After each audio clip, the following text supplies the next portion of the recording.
दोस्तों, क्या आपने सोचा है कि राजस्थान के रेगिस्तान में डायनासोर्स के फुटप्रिंट्स कैसे बचे? या सिंधु घाटी की लिपि जिसे आज तक कोई पढ़ नहीं पाया? मिस्र के पिरामिड्स और इंग्लैंड के स्टोनहेंज जैसे चमत्कार कैसे बनाए गए? और तमम शुड का रहस्य जिसमें एक मृत व्यक्ति के पास मिला समाप्त का संदेश आज तक अनसुलझा है। ये सभी कहानियां रहस्यमयी भी हैं और अद्भुत भी। क्या ये इंसानी ताकत और बुद्धिमत्ता का नतीजा है या कोई अनदेखा सच? आइए इन सवालों के जवाब खोजने की कोशिश करते हैं। अंत तक देखिए क्योंकि हर तथ्य आपको चौंकाएगा। यह फोटो चिल्ड्रन ऑफ लुलाइलाको की मम्मी को दर्शाती है, जो लगभग 500 साल पुरानी है और एंडियन माउंटेन्स अर्जेंटीना में लुलाइलाको ज्वालामुखी की ऊंचाई पर खोजी गई थी। आप जानते हैं, ये मम्मियां सिर्फ प्रिजर्व्ड बॉडीज नहीं है, बल्कि एंशिएंट रिचुअल्स और ह्यूमन सैक्रिफाइस की कहानी बताती है। इनकन सभ्यता में इसे कैपाकोचा कहा जाता था। माना जाता है कि इन बच्चों को देवताओं को खुश करने के लिए एक विशेष अनुष्ठान के दौरान पर्वतों की ऊंचाई पर बलिदान दिया गया। यहां का एक्सट्रीम ठंडा क्लाइमेट और कम ऑक्सीजन के कारण इनके शरीर लगभग उसी अवस्था में बचे रहे जैसा सैक्रिफाइस के समय था। लेकिन सोचने वाली बात यह है कि एक सभ्यता ने कैसे मान लिया कि किसी मासूम की बलि से प्रकृति खुश हो जाएगी। यह सवाल सिर्फ इनकन सिविलाइजेशन पर ही नहीं, बल्कि हमारी आधुनिक सोच पर भी लागू होता है। आज के समय में भी कहीं ना कहीं बलि और अंधविश्वास का शैडो दिखता है। सवाल यह है कि क्या हम इससे कोई सीख ले रहे हैं?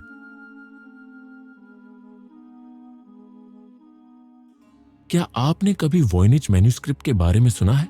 यह एक ऐसी किताब है जो मानो इतिहास के हर ताले की चाबी हो, लेकिन खुद एक ऐसा ताला है जिसे आज तक कोई खोल नहीं पाया। इस मिस्टीरियस किताब की भाषा न समझ में आती है, न ही इसकी अजीबोगरीब तस्वीरें।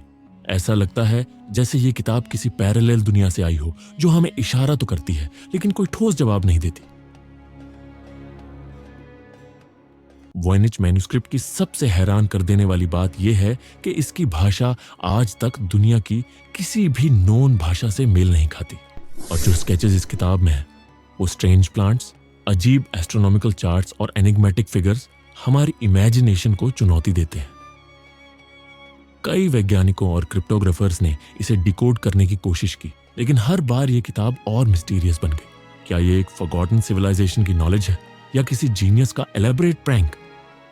लेकिन यह रहस्य सिर्फ एक किताब तक सीमित नहीं, यह एक सवाल उठाता है। क्या हम वास्तव में अपने इतिहास को पूरी तरह समझ पाए हैं, या हम उन अनसुलझे पजल्स के बीच हैं जो हमारे भविष्य की ओर इशारा करते हैं? वॉयनिच मैन्युस्क्रिप्ट हमें इस बात की याद दिलाती है कि शायद हर मिस्ट्री का सॉल्यूशन हमारे लिए जरूरी नहीं। कुछ राज बस राज बने रहने के लिए ही होते हैं।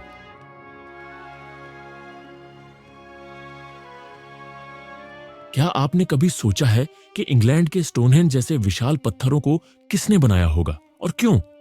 सदियों से यह सवाल एक रहस्य बना हुआ है और इन्हें देखकर आज भी वैज्ञानिक और इतिहासकार हैरान रह जाते हैं। इतने बड़े पत्थरों को 5000 साल पहले बिना किसी आधुनिक तकनीक के इस तरह कैसे खड़ा किया गया होगा? एक थ्योरी कहती है कि इसे धार्मिक या खगोलीय उद्देश्यों के लिए बनाया गया था। स्टोनहेंज के पत्थर इस तरह अरेंज्ड हैं कि वो सूरज की किरणों को स्पेसिफिक टाइम पर परफेक्टली अलाइन करते हैं, खासकर समर और मिडविंटर पर। शायद इसे एक प्राचीन कैलेंडर की तरह इस्तेमाल किया गया हो, या फिर यह किसी तरह के अनुष्ठान और पूजा का स्थान रहा हो। लेकिन असली वजह क्या है, ये कोई नहीं जानता। जो चीज इसे खास बनाती है वो है इसके पीछे छिपी ह्यूमन क्रिएटिविटी और डेडिकेशन। सोचिए, क्या हमारा इतिहास हमें सिर्फ आर्किटेक्चर के जरिए कुछ कहना चाहता है, या फिर ये पत्थर किसी ऐसी सिविलाइजेशन का मैसेज है जिसका अस्तित्व आज एक पजल बन चुका है?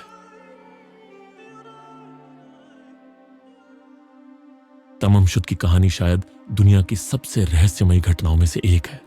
1 दिसंबर 1948 को एडिलेड के सोमरटन बीच पर एक अज्ञात व्यक्ति मृत पाया गया। वो कौन था, कहां से आया था और उसकी मौत कैसे हुई, आज तक कोई नहीं जान पाया। उसके कपड़ों में पहचान से जुड़ा कोई निशान नहीं था, लेकिन रहस्य तब और गहरा हुआ जब उसकी पतलून की एक छिपी हुई जेब से तमाम शूड लिखा एक कागज मिला, जिसका मतलब था समाप्त। यह फारसी शब्द उमर खयाम की प्रसिद्ध काव्य रचना रुबायत से लिया गया था। यह रहस्य और गहरा तब हो गया जब इन्वेस्टिगेटर्स ने उसी कविता की एक किताब में हाथ से लिखा हुआ एक कोड खोजा, ऐसा कोड जिसे अब तक कोई डिकोड नहीं कर पाया है। सवाल यह है कि इस व्यक्ति का उमर खयाम की इस किताब से क्या कनेक्शन था और क्यों उसने इस शब्द को अपने जीवन के अंत से जुड़ा। रिसर्चर्स इस बात पर भी डिवाइडेड हैं कि यह मामला एक जासूसी कॉन्स्पिरेसी थी या किसी की व्यक्तिगत ट्रेजेडी। तमाम शुड केस ने कई सवाल खड़े किए हैं और अपने पीछे बस थियरीज ही छोड़ी हैं। क्या यह किसी बड़े खेल का हिस्सा था या महज एक मौत जो अनजाने संकेतों और अधूरी कहानियों में घिर गई? एक बात पक्की है, इस व्यक्ति की कहानी का समाप्त आज भी शुरू होने का इंतजार कर रहा है।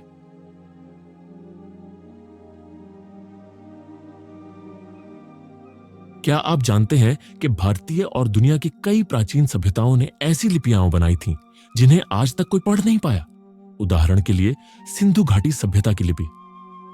इतनी एडवांस्ड सिविलाइजेशन और उनकी भाषा को समझने में आज भी हम असमर्थ हैं। सवाल यह है कि यह ज्ञान सच में खो गया या इसे किसी कारण से छुपा दिया गया था।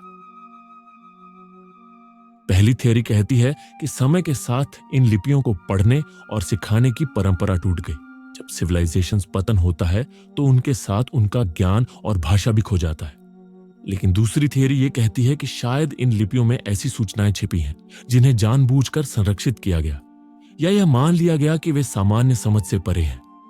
क्या ये कॉस्मिक सीक्रेट्स हो सकते हैं या फिर कुछ ऐसा जिसे छुपाना जरूरी समझा गया?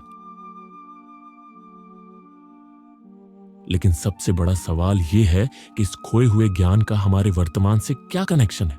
क्या हम अपनी रूट से डिस्कनेक्टेड हो गए हैं या ये मिस्टीरियस सिंबल सिर्फ एक रिमाइंडर है कि जितना हम जानते हैं उससे कहीं ज्यादा ऐसा है जो हम समझ ही नहीं पाए हैं?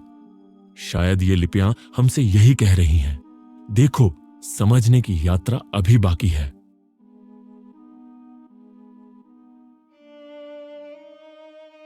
क्या आपने कभी सोचा है कि मिस्र के पिरामिड्स इतने परफेक्ट कैसे बने?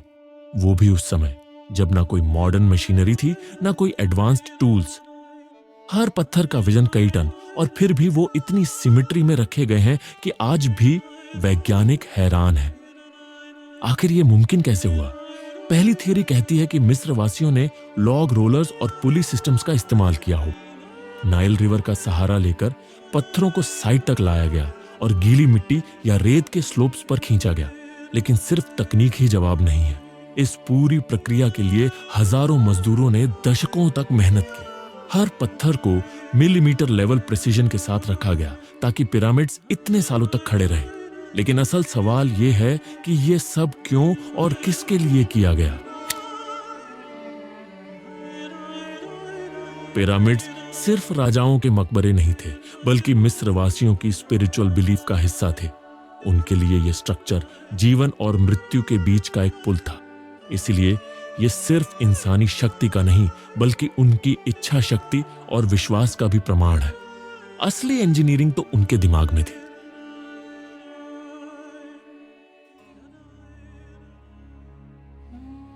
पेरू की धरती पर नैज़का लाइंस एक ऐसा रहस्य है जो आपको हैरानी में डाल देता है। ये विशाल जियोमेट्रिक शेप्स और एनिमल्स के डिजाइन्स 200 ईसा पूर्व से लेकर 700 ईस्वी के बीच बनाए गए थे और इन्हें सिर्फ आसमान से ही पूरी तरह देखा जा सकता है। सवाल उठता है कि उस समय जब उड़ने का कोई भी साधन नहीं था, नाज़का सिविलाइजेशन ने इतना एडवांस्ड और प्रिसाइज वर्क कैसे किया? क्या यह साधारण कला है या इसमें कोई हिडन मैसेज छुपा है? हिस्टोरियंस और आर्कियोलॉजिस्ट्स के बीच इस बात पर बहस जारी है कि इन्हें बनाने का मकसद क्या था। कुछ का मानना है कि ये रिलीजियस सिंबल्स थे जो देवताओं को खुश करने या उनसे कम्युनिकेशन के लिए बनाए गए थे। कुछ रिसर्चर्स कहते हैं कि ये एंशिएंट पीपल के जल स्रोतों और बारिश की प्रार्थना से जुड़े रिचुअल्स थे। लेकिन कंस्पिरेसी थियरिस्ट की एक अलग ही थियरी है। क्या ये एलियंस को रास्ता दिखाने या उनकी लैंडिंग गाइड्स थी? इस सवाल का जवाब आज भी हमारी समझ से बाहर है। नाज़का लाइंस न केवल एंशिएंट ह्यूमंस की तकनीकी ब्रिलियंस दिखाते हैं, बल्कि ये एक बड़ा सवाल भी खड़ा करते हैं। क्या हम वास्तव में उनकी कल्पना और उद्देश्य को समझ सकते हैं, या फिर ये लाइंस हमेशा हमारी क्यूरियोसिटी को जगाती रहेंगी? शायद ये लाइंस हमें अपनी लिमिट्स और पॉसिबिलिटीज को एक्सप्लोर करने का एक सटल संकेत देती है।